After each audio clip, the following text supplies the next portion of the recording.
پہلی بات پر غور کر رہے ہیں کہ کیسے ہم ابلیس کو موقع دیتے ہیں. تو جب ہم کلام پر غور نہیں کرتے، سن لیتے ہیں پر غور نہیں کرتے. بائبل مقدس فرماتی ہے کہ خدا اس کو مبارک کہتا ہے جس کی خوشنودی خدا کی شریعت کے اندر ہے. خدا فرماتا ہے کہ وہ کامیاب ہوگا جو خدا کے کلام پر دھیان کرتا ہے. لیکن جب خدا کے کلام پر لوگ غور نہیں کرتے، دھیان نہیں کرتے، اس کو غور سے سنتے نہیں ہیں اور بعد میں اس پر غور و فکر نہیں کرتے اور کلام کو اپنے دل میں نہیں رکھتے ہیں، اسی وقت ابلیس کو موقع ملتا ہے ہماری زندگیوں میں کام کرنے. جب کوئی بادشاہی کا کلام سنتا ہے، جب کوئی بادشاہی کا کلام سنتا ہے، متی 13 باب 19 ہے. جب کوئی بادشاہی کا کلام سنتا ہے اور سمجھتا نہیں، تو جو اس کے دل میں بویا گیا جو اس کے دل میں بویا گیا تھا اسے وہ شریر آ کر چھین لے جاتا ہے. اسے وہ شریر آ کر کیا لے جاتا ہے؟ چھین کر لے جاتا ہے. جب کلام لوگ سنتے ہیں اور اس کو سمجھتے نہیں، سمجھنے کا مطلب غور نہیں کرتے ہیں. سنیا اور بس سمجھ نہیں آئی، غور نہیں کرنا کلام پر. اور لکھا ہے کہ جب لوگ اس طرح کا عمل کلام کے ساتھ کرتے ہیں تو پھر شریر کیا آتا ہے اور چھین کر لے جاتا ہے. اچھا، اسی کی وضاحت جو ہے آپ ذرا لوکا کی انجیل میں 8واں باب 12ویں ہے.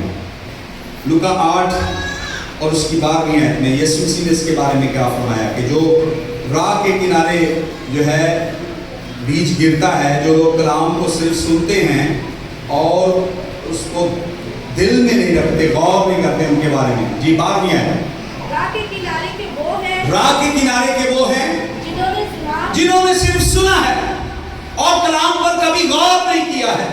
صرف سننا پسند ہے لیکن کلام پر غور کرنا اچھا نہیں لگتا. اور پھر ابلیس، شریر کے بارے میں لکھا وہ ابلیس ہے. وہ ابلیس جو ہے آ کر کلام کو ان کے دل سے چھین لے جاتا ہے، کلام کو آ کر ان کے دل سے چھین کر لے جاتا ہے تاکہ ایسا نہ ہو کہ ایمان لا کر نجات پائیں. ایسا نہ ہو کہ وہ ایمان لائیں اور نجات پائیں. ابلیس کو موقع مل جاتا ہے جب ہم صرف کلام کو سنتے ہیں اور اس پر غور نہیں کرتے. لکھا ہے کہ جو کوئی کلام پر غور کرتا ہے، ابلیس اس کے دل سے کلام کو چھین نہیں سکتا ہے. لیکن جو صرف سنتا ہے اور غور نہیں کرتا، ابلیس آتا اور چھینتا ہے اور لے جاتا ہے تاکہ وہ ایمان لا کر نجات نہ پا سکے.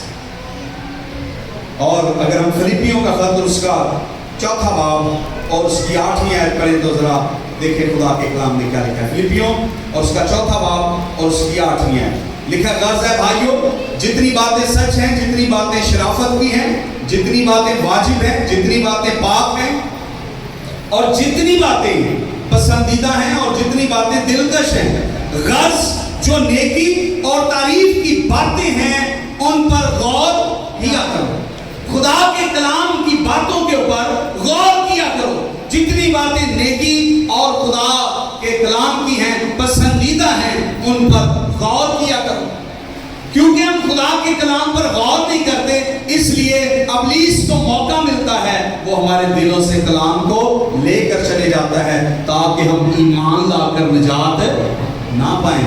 کیونکہ لکھا ہے کہ کلام کو سننے سے ایمان پیدا ہوتا ہے. جب خدا کے کلام کو سنتے نہیں ہیں، اس پر غور نہیں کرتے، ایمان نہیں پیدا ہوگا. اگر ایمان نہیں پیدا ہوگا تو نجات بھی نہیں ہوگی.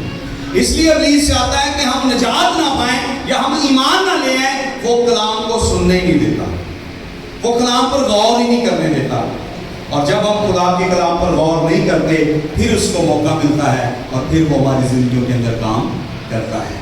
آپ خداوند یسوع مسیح کی زندگی کے اندر دیکھیں، جب ابلیس نے اس کو 3 بار آزمایا تھا تو یسوع مسیح نے کلام کی باتوں کے ساتھ اس کو شکست دی، کلام کے ساتھ جواب دیا کہ لکھا ہے کہ انسان صرف روٹی سے زندہ نہیں رہتا.